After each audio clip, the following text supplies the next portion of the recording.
defense contractors are, again, cashing in with administration's horrible immigration policies. And these policies won't likely change as long as there's money to be made.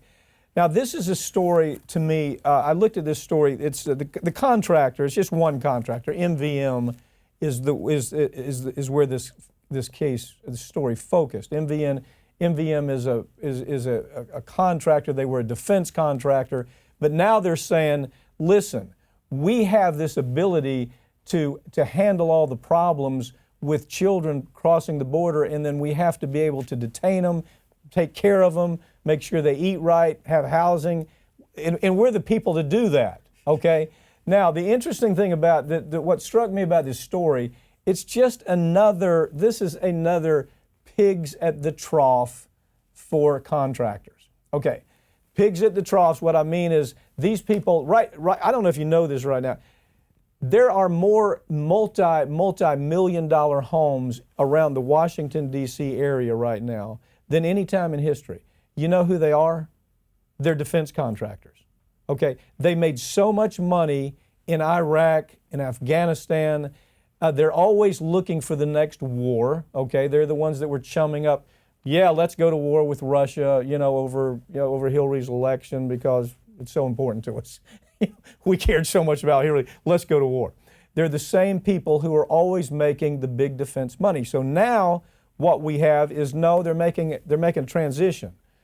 Every time you see something like this border issue come up, you're going to see these little characters coming out of Washington, D.C. and saying, we're perfectly suited to handle this kind of problem.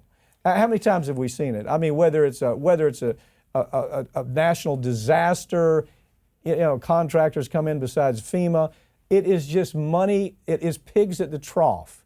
And that's what we have happening on the border right now already. It is, and it's a lot easier for these companies, instead of having to go ship all their people over to Iraq or Afghanistan, where MVM, this group you mentioned, they were doing plenty of work over there. They were working for the CIA, logistics, security, all kinds of vague terms for government contracts, which is what they all do.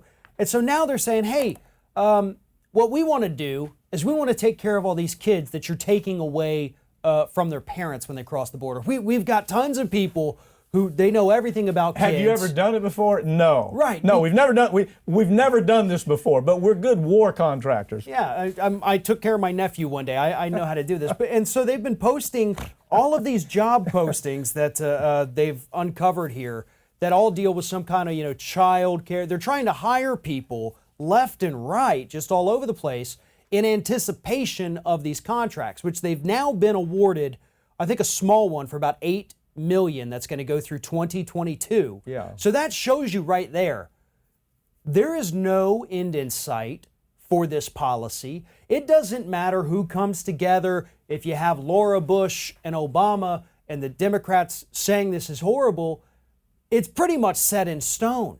We're handing out contracts for the next 4-6 years to do this. It's going to continue. All right, they're using, this is a story we covered last week where we found out that during the Obama years that the level of abuse for these children was over the top. Right. I mean, the ACLU came out with these reports, and the level of abuse during the entire Obama administration was so bad that people, that not only were they losing children, we did a story where they literally don't know where 1,500 children are. Remember? Right. That's from 2017. But the Obama era, they tased them, they beat them, they didn't allow them showers. Correct. That was starting in 2009, the year he took office. Yeah. Okay, so these contractors now are using that type of thing to say, we really have a problem, we really care about these children.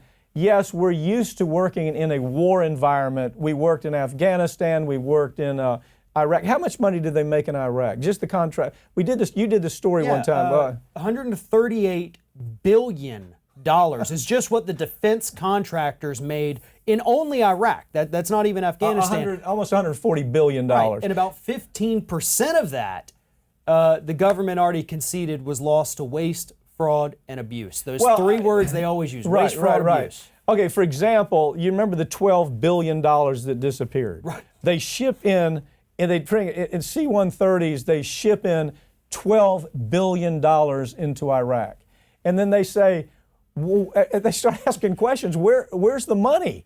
And nobody knows where the money is because private contractors were handling that money too. Now, you see these cases popped up. They're called whistleblower Ketam cases. There are more whistleblower cases that popped up just in the Iraq case, the Iraq War, than I've ever seen, because it is a new way of doing business. And that's why there are those multi-gazillion dollar homes all around Washington, D.C., where these contractors and their lobbyists live.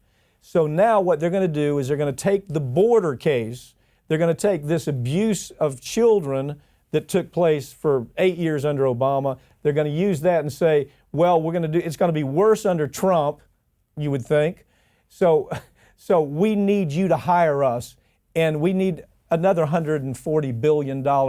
And I got to tell you, my projection on this case, if you look at the way they operate, it wouldn't surprise me if by the time this is over, just taking care of these children under contractor rates will be $40 or $50 billion. Oh, absolutely. And see, what this also does, though, why this is attractive to any administration, is because it then allows them to avoid the liability on it. Right. You know, if a kid dies, or if we torture them, which is, reports are saying now is basically what's happening. ACLU has said it. The UN Human Rights Council has said that.